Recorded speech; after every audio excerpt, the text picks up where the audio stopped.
Ngibingelele kuwe mlaleli, ngiyathemba ujaphila-ke. Mina ngizocela kuwe-ke laphana-ke ukuthi-ke uma ngabe usamusha-ke kulo-ke leli khasi-ke leli-ke wenze okulungile-ke laphana-ke ungixhase-ke ucindezele-ke ibhathini usubscribe nje, akubizi imali, kumahhala nje, awukhiphi nesenti-ke elimnyama-ke. Leli-ke kwenza ukwazi phela ukuthi-ke uthole nezinye-ke iy'ndaba-ke ezintsha-ke nje engizobe ngikufakela zona-ke kulo-ke leli khasi-ke leli-ke kusukela-ke manje-ke. So ongakwenza njengamanje ukuthi-ke ungixhase ucindezele-ke ibhathini usubscribe njengamanje-ke.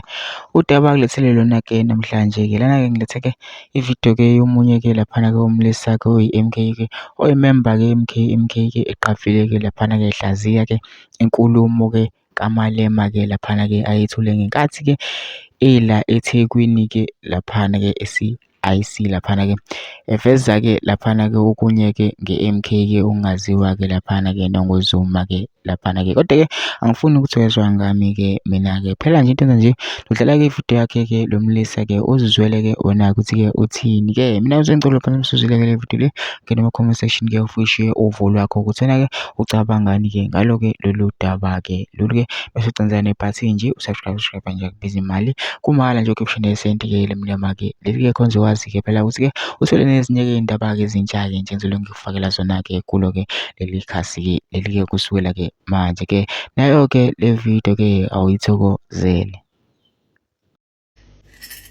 Commanders morning. Ngithemba abantu bayaphila. You know, I didn't listen to the speech till now, Skamalema, and I ended up being one of the people who didn't do my proper due diligence. End up ngiyibona lento as contradictory ngoba ngizwa ama-bits and pieces noma ngizwa ngabantu yabo but without actually doing so. Mina I acknowledge if ngenza iphutha ukuthi no ngenza iphutha nganza kwethu. Let's not look at politics in a form of a hatred. Let's look at politics at the same time with facts yabo. For me, hayi ngoba mhlambe kukhona into engiyincethezayo kuMalema.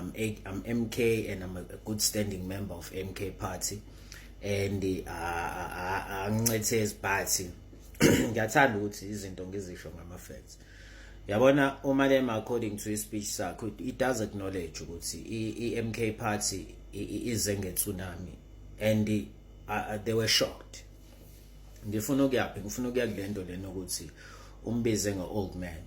You know, when you show thina ngesintu sethu noma ngendlela mhlambe esikhuluma ngayo noma naney'ngane zethu ey'khuluma ngayo, when they show a sign of respect kumuntu omdala sithi it's the old man yabo. Sometimes you don't articulate that in a bad way. I think if you would take le speech lesi uthi i-tsunami and then i-tsunami ibahlaselile and the old man actually shocked them. So asingayithathi bafethu lento kabi bese sithi umbize ngo-old man ngathi ukusho kabi yabo. Ake siyibuke ngehlo lokuthi ukusho with respect yabo. Ngiyazi ukuthi abantu abaningi they going to ridicule me. Sekwafana nokuthela amanzi etadeni mina mawungithuka mfethu ngoba ekugcineni ngiyolimela iqiniso yabo.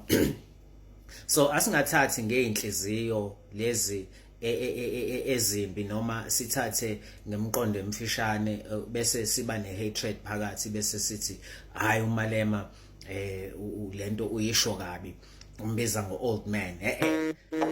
Asingayibeki kanjalo yabo.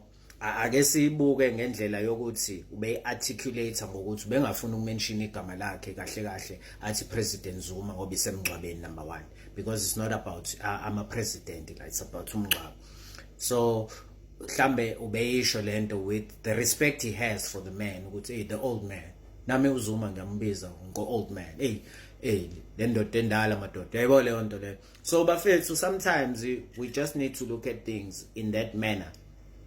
Singayibuki ngoba sekukhona wake wathi njengongizwe Mchunu wathi uyovotela umdodovu wekhehla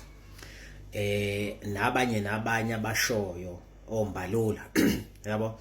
So now usuyithatha yonke lenkulumo usuyoyifaka nakuMalema leyo nto le So ngesinye isikhathi ayisibuke nje bafethu, excuse me, izinto with ama facts and an open mind, yabo. Angilwi ma commander, angilwi ayikabi. Commanders morning.